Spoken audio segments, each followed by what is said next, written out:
My husband is way too close to his little brother's ex-girlfriend, and it's making me feel like a third wheel in my own marriage. Posted by you/hotmessmom04. I, 37F, have been with my husband, 44M, for 17 years. We have kids, a dog, and we used to own a business together. He has this friend who happens to be his little brother's ex-girlfriend, 30F. She's been in and out of our lives since she broke up with my brother-in-law over 12 years ago. Over the last 4 years or so, she's been constantly messaging my husband. She never sends me a message unless my husband tells her he's not home and she's on her way, which has happened only once in 4 years. She's engaged and has a baby on the way. Both my husband and his friends say they have a brother-sister relationship. My kids don't like her or her child. Her child is 7 years younger than our youngest, and my kids feel like they have to babysit when she comes over. This is what bothers me about their relationship. I am never included in their conversations online, even when she invites herself over. My husband once told his brother that he thought she was hot and that if he were younger and single, he would try to date her. My brother-in-law sent me a message to warn me about their relationship. When I spoke to my husband about it, he laughed it off and told me his brother was jealous. During an intimate moment, my husband told me she was the only person he would ever ask to have a three-way with us. That was never discussed between us before, not even the idea of a three-way. When she comes over, she barely speaks directly to me, always addressing my husband. I have to insert myself into the conversation for her to even acknowledge me. I'm tired of feeling like the third wheel in their friendship. Last year, my husband gave me one of his old cell phones because mine had broken. He hadn't logged out of his Messenger account, so I used it to my advantage and read their messages at the time. He admitted to her that he had told his brother she was hot and that if he were younger and single, he would date her. He also told her I wasn't home when he said it and that I didn't know exactly what he had said. Her response was to send him the rolling on the floor laughing emoji. Ever since, I feel like they both occasionally disrespect me in their conversations. All he does is talk about her, often. He never makes her wait when she texts him, yet sometimes when I text him, he takes half an hour to respond. So, tell me, would I be the jerk if I told him he had to choose between his relationship with me and his friend? Relevant comments. When Up is told to tell the friend's partner. I've never spoken to her partner about it because I never get a chance to speak to him alone. I don't have his phone number, and he isn't on social media. He comes with her every single time she has come over in the past 2 years or so that she's been with him. He seems to be the quiet type, he only talks when the subject of the conversation interests him. Honestly, the poor guy seems somewhat uncomfortable coming over, even though he seems to like my husband. Every time she comes here, she always asks questions about my brother-in-law and his family. Her fiancé never says anything when she talks about them. The last time they came over, she started talking about my brother-in-law during supper. I told her that he wasn't going to change and that bringing him up every time she visits is a little annoying, not to mention that it seems to make her fiancé uncomfortable. Before they left, he, the fiancé, came up to me and thanked me for standing up for him. I didn't get to say anything because his girlfriend walked into the kitchen. Update 2 months later. We've had several talks over the last few weeks. At first, he wanted to work things out. As a matter of fact, he says he never meant any of it and keeps apologizing for breaking my trust. Now he's just being a plain jerk. Then he flipped and decided that since I don't want to work on things, he left for his brother's house. He hasn't seen our kids in the past month. He talks to them on the phone, but that's about it. So far, to piss me off, he's cut mine and the kids' cell phone service, so I had to get us new SIM cards because otherwise, we wouldn't have phones. He's refused to pay anything for school supplies and uniforms. He doesn't want to give me a dime. He hasn't done his taxes this year, which means I won't get any family allowance, Canada Child Tax Benefit, cutting my budget by $1,800 a month.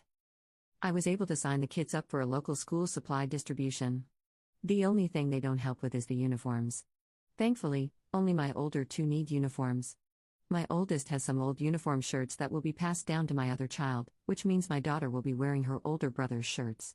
She's really annoyed by the situation and has been giving me lots of attitude about it, but at the moment, I can't afford $35 t-shirts with the school's logo on them, so she has no choice. Unfortunately, uniforms are mandatory. I spoke to his friend as well. I told her everything that was going on. He told her he left me because I cheated on him, which isn't true, and she blames herself for what happened. Personally, I just think she was putting on a show. I haven't spoken to her since. If you ask me, I still think she's a hypocrite. Finances are tough. I barely make ends meet.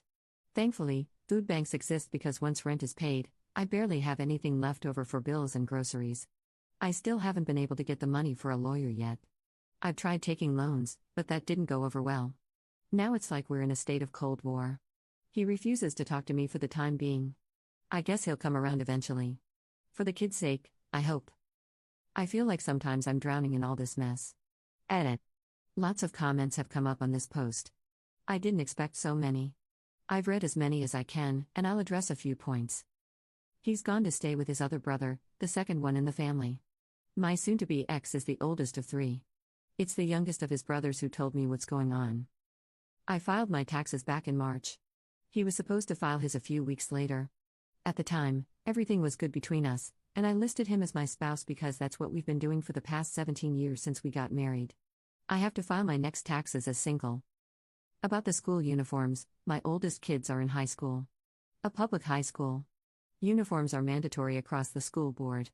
I've contacted the school, and unfortunately, they don't have any low-cost uniforms. They suggested I check local thrift shops. They do have an emergency budget for uniforms, but only for families who have recently arrived in the country. I've contacted several lawyers. I know my rights. I know how much it's going to cost me to take him to court. He's quit his job, so suing him for alimony or anything else is going to be tough. I don't qualify for legal aid based on previous tax filings. It takes at least 90 days of him being out of the family home before I can take action against him. He's been gone for less than 2 weeks. As for family, I have been no contact with my parents since 2010. They do not know my younger children, nor do they care. I won't be getting into the reasons why here. His family has always been low contact with us. His parents have never liked me, and the brother he's staying with doesn't like me either. Edit 2. For those saying the timeline doesn't add up, I left with my 4 kids at the beginning of July to visit my elderly grandmother, who doesn't live in the same province as us. The trip was supposed to give us some breathing room to try and work things out. When I came back with the kids, he was already gone. While I was at my grandmother's, he would barely talk to me, but he would talk to our kids via Messenger. My trip with the kids to my grandmother's is a yearly tradition. I had no idea he would go from wanting to stay and work things out to leaving. I was blindsided. Second update 7 months later. It's been a long while since I updated everyone about what's going on. It's been almost 8 long months since he left. Everyone was right when they said he would end up with her. They got married in a civil ceremony on Christmas Day. The only time he asked me for the kids was for the 2 weeks during Christmas break. He wanted them there for his wedding, apparently. He barely talks to the kids now. The kids text him several times a week to let him know what's up with school and their activities. He barely answers them. When he does, he complains about how I won't let him take them overnight. He still posts pictures of his new family daily on social media. They are still taking weekend trips and all that. I hate how he's flaunting everything for our older kids to see. Our oldest is going to college in the fall, and he's worried about covering his school fees. When he tried talking to his dad about it, his dad told him that now that he's almost an adult, it's not his problem anymore. I did take him to court. I found myself a good lawyer who took on my case for free. We had our first court date last week. It went well. I got full custody of the kids. We have another court date to determine child support. He's still not working legally, so the judge is having a hard time setting an amount for child support. So far, all the documents he brought to court show that he is on welfare and that his new wife pays their rent, bills, and vacations. I don't buy any of that. Neither does the court. He's been ordered by the court to provide documentation that he's done his taxes this year, and he has to try and place himself within the job market in a reasonable amount of time in order to provide for the children he does have. Our next court date is in April. Hopefully, he's going to get his crap sorted out. As for me, I'm still working 2 jobs to make ends meet. I'll be moving next month with the kids into an apartment in a co-op building. My rent will be much lower than what I am paying now. I'm stressing out about my finances. Moving is expensive, and I have to hire a company to help me move all our stuff. Plus, with my son starting college soon, summer break, and all that, I'm stressed out all day, every day. All I see are expenses coming up. I'm still exhausted all the time. I work more than I am at home with my kids. I hope that within the next year, things get better for us. I've started my own small business online, hopefully, that picks up too. I haven't started dating either. I'm not interested in meeting anyone yet. For those of you who wrote to me saying I blew up my life and family and called me the jerk in this situation, I don't think I was the jerk. I deserve better. If I ever update this again, it will be on my own page. Relevant comments. Commenter. His wife will most likely end up paying his child support, depending on the state. Ops response. We are in Canada. They aren't legally married yet. They only had a civil ceremony and didn't obtain a marriage license. My ex admitted this in court. Their marriage has no legal value at the moment. Knowing how he is, they will probably never get a marriage license. Commenter 2. I'm sure that in Canada, whether legally married or not, they may be considered common law partners depending on how long they've been together. If that's the case, ask your lawyer if they can review their earnings as a household since she's apparently paying for everything. Ops response. They have only been together since August or September, if my memory serves me right.